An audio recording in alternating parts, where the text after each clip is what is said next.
मेरे प्यारे उत्तराखंड वासियों, हम सबको बधाई मिलनी चाहिए। जानते हैं क्यों? क्योंकि एक के बाद एक हमारे उत्तराखंड की पुलिस पर अवैध रूप से पैसे वसूल करने के आरोप लग रहे हैं। आप और मैं लगा दें वो बात अलग है, तब कोई सुनता नहीं। लेकिन अब बताइए क्या होगा। अब मैं आपको बता दूं कि पहले भी ऐसा हो चुका है कि ऐसी शिकायतें आई हैं अक्रॉस द बॉर्डर से, उत्तर प्रदेश से। उत्तर प्रदेश में भारतीय जनता पार्टी की सरकार है, उत्तराखंड में भारतीय जनता पार्टी की सरकार है, मगर पुलिस प्रशासन जो है वो शासन के अधीन आता जरूर है, मगर वो सुनता नहीं है। इसका प्रूफ मैं दे रही हूं आपको।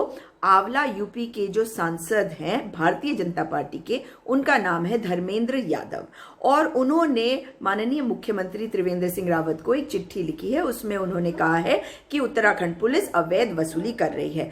मुख्यमंत्री को जो पत्र उन्होंने लिखा है उसमें उन्होंने कहा है कि अवैध जो खनन होता है वो करके रेत, बालू, गिट्टी जो है इनको ओवरलोड करके अवैध रूप से उत्तर प्रदेश में भेजा जा रहा है, और इसके लिए जो मालिक है, ट्रक ड्राइवर है, उनसे अवैध वसूली करी जाती है। मतलब उनसे महीना ले लिया जाता है और उनको खुलेआम जाने दिया जाता है। अब इसमें जिन थानों के ऊपर आरोप उन्होंने लगाए हैं वो भी उन्होंने दिए हैं। उसमें उन्होंने कहा है कि हल्द्वानी से जो जाते हैं, जिन थानों से गुजरकर या चौकियों से, उनके नाम बता रही हूं आपको।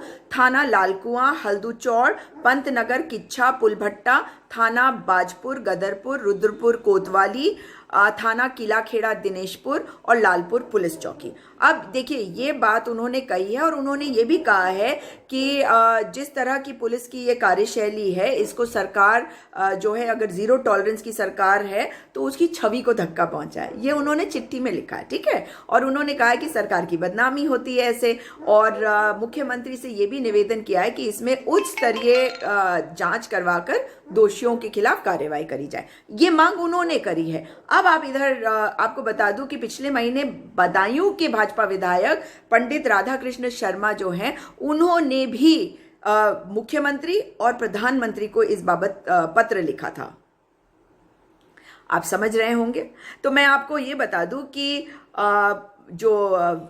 वो विधायक हैं बदायूं के, उन्होंने ये कहा था कि अवैध वसूली हो रही है। अब सेम आरोप इन्होंने लगा दिया। अब देखना ये है कि हमारे मुख्यमंत्री जी करते क्या है। अब इतनी सारी चीजें हो रही हैं। आपको याद होगा कि उधम सिंह नगर जो है, वहां के एक पूरी की पूरी पुलिस चौकी जो है, उन्हें निलंबित कर दिया गया था। क्यों? क्योंकि वहां पे भी अवैध वसूली के आरोप लग रहे थे, और 8 पुलिसकर्मियों को उसमें लाइन हाजिर कर दिया गया था। अब सवाल ये उठता है कि कब तक उत्तराखंड में इस प्रकार से चलता रहेगा, कोई लगाम नहीं लगेगी। मैं उत्तराखंड वासियों को एक बात अवश्य कहना चाहती हूँ, कोई भी सरकार आए, कोई भी दल की सरकार क्यों ना आए, आप लोगों को जागरूक होने की जरूरत है। जो पलायन हो रहा है वो क्यों हो रहा है? आप देखिए कि ये कॉन्ट्रैक्ट क्या कभी आपके परिवार को मिलता है?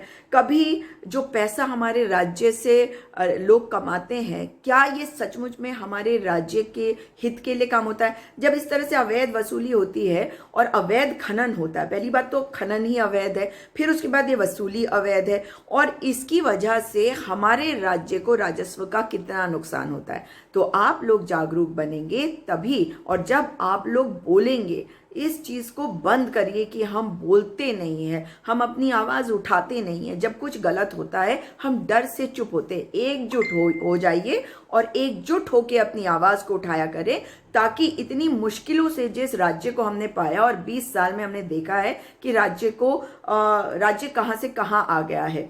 एक नारायण दत्त तिवारी जी के समय में जिस तरह से हमारे राज्य ने प्रगति करी, जिस तरह से पूरा इंफ्रास्ट्रक्चर उन्होंने आते ही डेवलप करना शुरू कर दिया था, क्या आप नहीं चाहते कि उसका फायदा आपके बच्चों को मिले? आप नहीं चाहते कि आपका जीवन स्तर बेहतर हो? अगर चाहते हैं तो गलत के विरुद्ध आवाज उठाया करिए, सोच समझ के जनप्रतिनिधियों को चुना करिए। ये मत देखा करिए कि जनप्रतिनिधि उस पार्टी का है जो आपको मुद्दों के बारे में गुमराह कर रहा है, ऐसे मुद्दों के बारे में बता रहा है जो एजेंडा सेट करके बता रहा है, आपके दिमाग को में वो भर रहा है, उस चीज के नाम पे आप वोट देते हैं। आप प्रधानमंत्री के नाम पे आपने पिछले 2 लोकसभा चुनावों में ही नहीं केवल वोट दिए, परंतु आपने विधानसभा में भी वही किया। और देख लीजिए आज हम कहाँ हैं। ये जीरो टॉलरेंस की सरकार है। अगली बार सोच समझ के दीजिएगा वोट, अच्छे कैंडिडेट को अपना वोट दीजिएगा।